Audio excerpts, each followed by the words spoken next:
రేవంత్ రెడ్డి నాయకత్వంలోని కాంగ్రెస్ ప్రభుత్వం ఏర్పడి 14 మాసాలు పూర్తి అయిపోయినా అని కూడా నారాయణఖేడ్ కల్హేర్ మండలం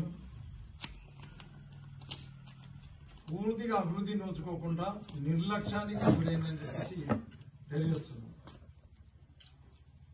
ఉదాహరణకి ప్రధాన రహదారైన మాసంపల్లి నల్లవాగు రోడ్,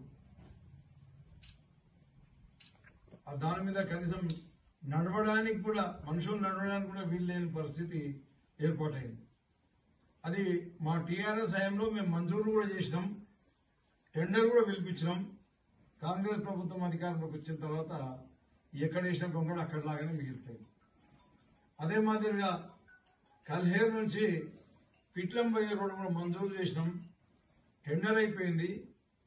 కాంట్రాక్టర్ పన్ను మొదలుపెట్టిన తర్వాత అది ఈ ప్రభుత్వం అధికారంలోకి రాగానే ఎక్కడ వేసిన కొంగడు అక్కడనే అది ఏ రకంగా అయితే కంకర వేసి పెట్టిండో ఆ రకంగా అది పాడైపోయింది.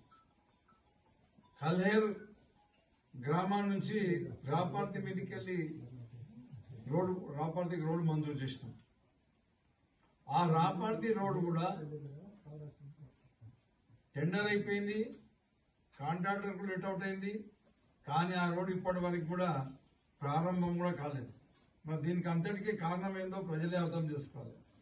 నాకున్న సమాచారం ప్రకారం ఆ గుత్తేదారిని కమిషన్ల కొరకని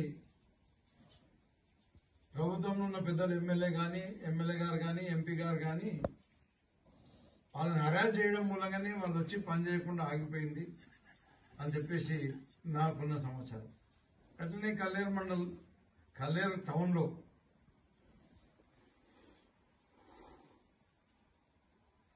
జూనియర్ కాలేజ్ బిల్డింగ్ మా ప్రభుత్వ హయాంలో మంజూరు చేసినాం. కొంత పర్సంటేజ్ కూడా ఆల్మోస్ట్ 50-60% కంప్లీట్ అయిపోయింది వర్క్. మిగతా వరకు ఎక్కడ ఆగిపోయింది. కల్లేరు టౌన్ లో మండల హెడ్ క్వార్టర్ కాబట్టి అక్కడ 30 పడకల సిఎస్సి హాస్పిటల్ ఏర్పాటు చేసినాం. ఎంతో మంది ఏదైతే వ్యాధిగ్రస్తులు వచ్చేసి అందులో ట్రీట్మెంట్ తీసుకుంటుంది, డాక్టర్లు ఉండేది, మందులు ఉండేది. ఈ రోజు దాంట్లో డాక్టర్లు 16 మంది ఉండాలి, కనీసం 2 కూడా ఉన్నారో లేదో. మరి అదే మాదిరిగా మందులు కూడా దొరుకుతాయో పేదోళ్ళకందరికీ ఆ రకంగా కూడా ఇబ్బంది ఏర్పడదని చెప్పేసి తెలియజేస్తుంది. ఇక కల్లేరుకు ప్రజలు వడ్లు పండించుకోవడానికి 4 సంవత్సరాలు కంటిన్యూస్ గా, నేను అధికారంలో ఉన్నప్పుడు 4 సంవత్సరాలు కంటిన్యూస్ గా ఇప్పుడు ఎంతైతే నీళ్లు నల్లవాగు ప్రాజెక్టులో రబీ సీజన్ అవైలబుల్ ఉండేనో, అందుబాటులో ఉండేనో, అంతకంటే తక్కువ నీళ్లు అందుబాటులో ఉన్నప్పుడు కూడా కల్లేరు గ్రామానికి 2 పంటలకు కూడా నీళ్ళు ఇచ్చింది. అదే మాదిరిగా వాగుల నీళ్లు కూడా వృధా అవుతాయి. వాగుల నీళ్ళు ఆగకపోతే వీళ్ళకు పంటలు పండాయి, వాగు దగ్గర పంటలు పండాయి. కాబట్టి నల్లవాగు ప్రాజెక్టుకు కనెక్షన్ లేని ఆయకట్టు కూడా ఒక చెక్ డ్యామ్ ఏర్పాటు చేసి ఆ చెక్ డ్యామ్ ద్వారా నీళ్ళు అందించే కార్యక్రమం చేశాం. అప్పుడప్పుడు ఇక్కడ రైతులు పంటలు ఎండిపోతున్నాయని చెప్పేసి రైతులు ఇన్ఫర్మేషన్ ఇస్తే వాగులకు నీళ్లు వదిలిపెట్టేసి వాళ్ళు పంటలు కాపాడారు.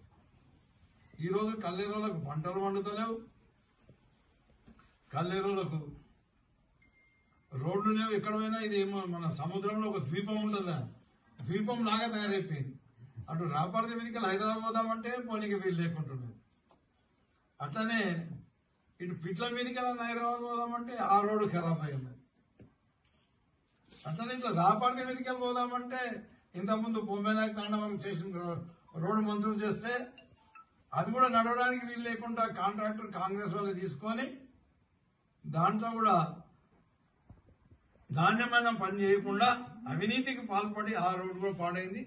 అవతల PMJSY రోడ్ శాంక్షన్ అయింది కూడా ఎక్కడదక్కడ ఆగిపోయింది. అది కూడా పని నడుస్తుంది. అంటే ఈ కల్లేరు రోడ్డు ఎక్కడ పోదామన్నా పోలేని పరిస్థితి ఈరోజు కల్లేరు. ఈ కాంగ్రెస్ నాయకులు కక్ష కట్టి ఈ రకంగా చేశారు.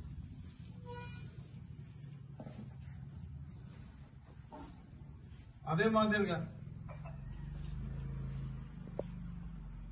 అన్ని రకాలైన అన్యాయాలు ఏమైతే ఎందుకు కక్ష కట్టినేమో కానీ కల్లేరుకు మొత్తం టోటల్ గా అన్యాయం చేయడం జరిగింది. దీని కొరకని త్వరలో ఇక్కడున్న ప్రజలందరూ కలిసి తొందరగానే ఉద్యమిద్దామని చెప్పేసి ఆలోచన చేస్తాం. ఇప్పటికైనా పాలకులైన ఎమ్మెల్యే గారు కానీ ఎంపీ గారు కానీ వాళ్ళు కళ్ళు తెసి తొందరగా ఇవన్నీ కూడా చేయాలి. అదే మాదిరిగా సంక్షేమ పథకాల విషయానికి వస్తే కూడా రైతు బంధు రాక రైతులందరూ విలవిల కొట్టుకుంటారు. రైతు రుణమాఫీ కాక రైతులందరూ బాధపడుతారు. చాలా ఇలా మొత్తం టోటల్ రైతు రుణమాఫీ కాదు. అట్లనే రైతులకు అన్ని పంటలకు బోనస్ ఇస్తామని చెప్పేసి ఏ ఒక్క పంట కూడా బోనస్ ఇవ్వకుండా రైతులకు ఆగం పట్టిస్తారు. వృద్ధులకు వచ్చే పెన్షన్లు 2 నెలలైతే ఎగ్గొట్టిండ్రు, 4,000 ఇస్తామని 2 నెలలు ఎగ్గొట్టేసి అవే 2,000 రూపాయలు కంటిన్యూ చేస్తాం. మహిళలకు 2,500 రూపాయలు ప్రతి నెలకు ఇస్తామని చెప్పేసి ఆ మహిళలకు ఆ పెన్షన్ ఇవ్వకుండా మహిళలకు కూడా ఎగ్గొట్టేశారు. అదే మాదిరిగా నిరుద్యోగ యువతకు మీకు ఉద్యోగాలు ఇస్తామని ఆశలు పెట్టిండ్రు, ఒక ఉద్యోగం కల్పించలేదు. 4,000 రూపాయలు నిరుద్యోగ వృత్తి ఇస్తామని చెప్పేసి మాట్లాడినరు. ఆ 4,000 నిరుద్యోగ వృత్తి కూడా ఇవ్వలేదు. కాలేజీలకు వెళ్లే అమ్మాయిలకు ప్రతి ఒక్కరికి స్కూటీ కొనిస్తామని చెప్పారు. అది ఉట్టి మాటగా మిగిలిపోయింది. వ్యవసాయ కూలీలకు ప్రతి ఒక్కరికి వ్యవసాయ కూలీకి 12,000 రూపాయలు ఇస్తామన్నారు. ఇప్పటి వరకు ఒక్కరికి కూడా 12,000